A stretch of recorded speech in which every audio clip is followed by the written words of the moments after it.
Isang magandang buhay ulit mga ka-Uragon. Walang laba ngayon at wala ding drive si Uragon TV kaya naisipan namin mag-asawa at kasama ko rin yung isa kong anak na panganay na mag-exercise ngayon dito sa kakabukas lang na Bato Boulevard. Bagamat hindi pa ito tapos mga idol ay talagang napakasulit na tingnan at kaya nga kami ay napasugod agad dahil nung nakaraang araw ay may nakita kami nag-post sa Facebook na open na nga itong boulevard na kahit hindi pa tapos ay binuksan na para makapag-exercise yung mga gusto pumunta dito. At isa pa sa pinakamaganda dito mga idol dahil napaka-safety lugar nito dahil wala pa pong dumadaan dito na mga sasakyan. Tanging mga tao lang ang pwede lang po pumunta dito na mag-i-ehersesyo. Dalhin nyo yung barkada nyo, dalhin nyo yung grupo nyo para makapagsumba dito. Safety na safety sa mga sasakyan kasi nga walang dumadaan na mga sasakyan dito. Yan, mag-i-enjoy kayo at talagang makakapag-ehersesyo kayo ng maganda sa kalusugan nyo. Dahil sobrang lawak ng place, siguro mga nasa 2 kilometro din ito mga idol. Dahil nga sa hindi pa tapos, ito po yung magdudugtong dyan sa paikot ng Bato Lake mga idol, papunta sa mga barangay. Ito po yung dugsungan. Bali hindi pa to tapos. Kaya ito nga sinampulan na ni Uragon TV na magrampa mga ka-Uragon dahil nga para makita nyo kung gaano kami kasaya nung pumunta kami dito. Ayan, kasama ko yung dalagita kong anak, yan.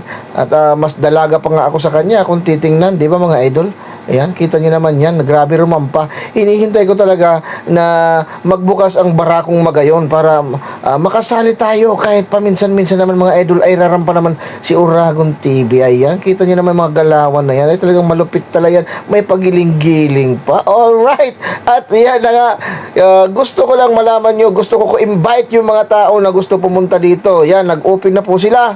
Napakaganda po at madalang pa lang yung mga pumupunta dito kaya kami napasugod yan, takbo-takbo kami ng dalagita ko at si Mrs. Mona yung video per namin kasi Mother's Day nung time na yan kaya ngayon lang ako nakapag-upload at yan ipakita ko sa iyo yung boxing performance ni Uragon TV na tatalo kay Uya Inoue. Ano? Kita niyo may mga galawan na yan, huwag kayong didikit dyan, malalabahan kayo dyan mga idol.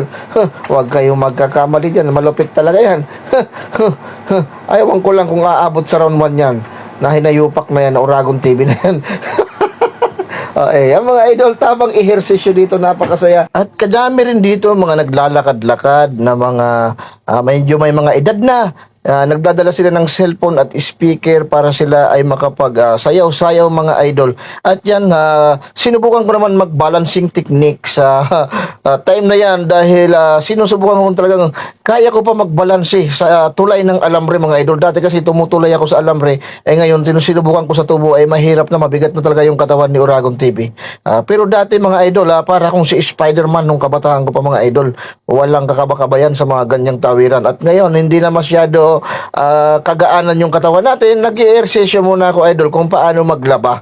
Yan, ito po yung exercise kung paano maglaba. Yan, sundan nyo lang po yung step by step ko dyan. Ganyan po talaga yung style ng paglalaba. Yan, pagpilipit at makikita nyo yung pagsampay. Yan, pagsampay, alright. Tapos kusot-kusot naman. Yan ang pinaka-the best exercise. Yung gusto masanay sa paglalaba, sundan nyo lang po yung exercise routine ni Uragon TV. At yan nga yung dalaga ko, linubos-lubos na yung pagkakataon, nag-practice na rin mag-aral magmotor at hinayaan ko lang at yan nga mga idol, may nasipat kaming taho at yan napabili nga kami mga idol. Ito nga pala nga nagtitinang taho ay batchmate ni Mrs. Kaya ayan, pinabili ko yung anak ko dahil hindi pa kami nag-almusal na nung time na yan kaya bumili kami ng taho at medyo nagutom na rin kami mga idol. Ayan, 20 pesos lang po pala yung isang takal ng baso-baso dyan. Mayroon 10 pesos at mayroon 20 pesos.